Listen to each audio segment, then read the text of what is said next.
नमस्कार. दिनांक 2 एप्रिल. कथेचे शीर्षक आहे दुसऱ्यांच्या बायका आणि द्रव्य हवे काय. हैदराबादला विठ्ठलराव मामलेदार होते. माणिक प्रभूंवर त्यांची श्रद्धा होती. भ्रष्टाचाराच्या आरोपाखाली गजाआड होण्याची वेळ ओढवली.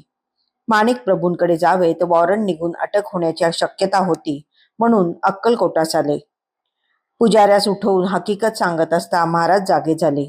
ते खूप रागावले. दुसऱ्यांच्या बायका व द्रव्य हवे काय?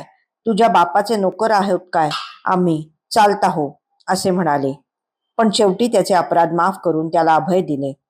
विठ्ठलरावांवर कारवाई झाली नाही. नोकरी पुन्हा सुरू झाली. सुटका झाल्यास 1000 रुपये देईन असा नवस केला होता. सुटका झाली तेव्हा हुमणाबादेस गेले. माणिक प्रभूंचे गादीवर आप्पासाहेब म्हणजे माणिक प्रभूंचे पुतणे होते. ते म्हणाले, आता तरी 1000 रुपये देऊन या. तेव्हा नाईलाजाने विठ्ठलराव अक्कलकोटास आले. महाराजांनी नवसाची आठवण करून दिली तशी विठ्ठलरावाने 35 रुपयांची अंगठी व रोख रुपये 65 महाराजांपुढे ठेवून नवस फेडला. महाराजांनी त्याचा विषाद न मानता त्याला प्रसाद म्हणून पादुका दिल्या. माणूस श्रद्धावान असतो खरा, पण देवावरची श्रद्धा तो प्रपंच व्यवहारात जपत नाही. प्रपंच वेगळा आणि देव वेगळा असे त्याचे धोरण असते. असे असले तरी प्रपंच व्यवहारातील अडचणीच्या वेळी देवावरची श्रद्धा वटवण्यास तो मागे पुढे पाहत नाही. पण परमार्थात अडचण आल्यास मात्र प्रापंचिक श्रद्धा साधने वापरून निराकरण करत नाही. माणूस फार स्वार्थी आहे, लोभी आहे. मुलगा झाल्यास सोन्याची कुंची घालीन असा नवस तो खुशाल करतो, पण मुलगा झाल्यावर मात्र मुलाचेच नाव सोन्या ठेवून त्याची साधी कुंची देवाला अर्पण करण्याचा स्वार्थी चाणाक्षपणा तो दाखवतो. साईबाबांना 5 रुपयांची गरज आहे, अडचण आहे आणि दारोदार याचना करूनही कोणी देत नाही हे पाहून ब्रह्म पाहण्याच्या इच्छेने आलेला माणूस खिशात 250 रुपये असूनही बाबांना 5 रुपये देत नाही, अशीच उदाहरणे सर्वत्र दिसतात. मनाप्रमाणे काही मिळत नाही असे दिसले की देवाची सेवा किती केली याचे जाहीर हिशोब मांडावयास आणि देव माझ्याकरता काही करीत नाही अशी हाकाटी पिटावयास माणूस कमी करत नाही. विठ्ठलराव मामलेदार हा यातलाच एक नमुना. श्रद्धा माणिक प्रभूंवर होती, पण निजाम सरकारच्या संस्थानात अटक चुकणार नाही असे दिसताच हुमणाबादेस न जाता इंग्रज सरकारच्या हद्दीत असणाऱ्या अक्कलकोट स्थानात आले. अटक चुकत नाही असे दिसताच माणिक प्रभूंना सोडून दिले आणि श्री स्वामी समर्थांना गाठले.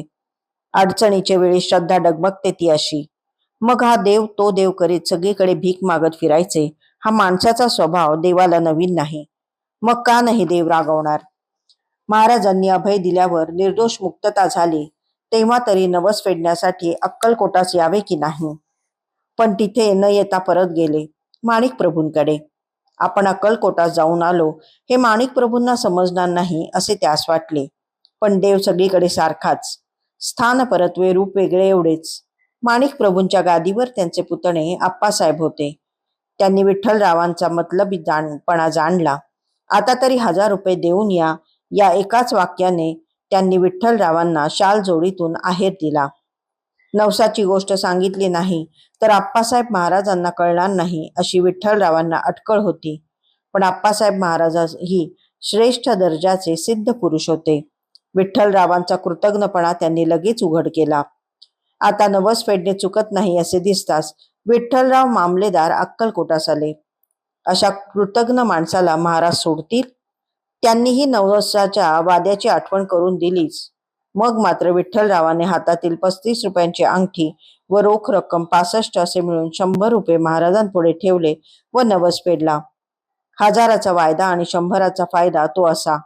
पण माणूस स्वार्थी हिमटा झाला तरी देव तसा नसतो. महाराजांनी विषाद न मानता नवस फेडून घेतला आणि वर प्रसाद पादुका त्यास दिल्या. त्याचे मोल कसे कळणार? दिले वचन पाळावे.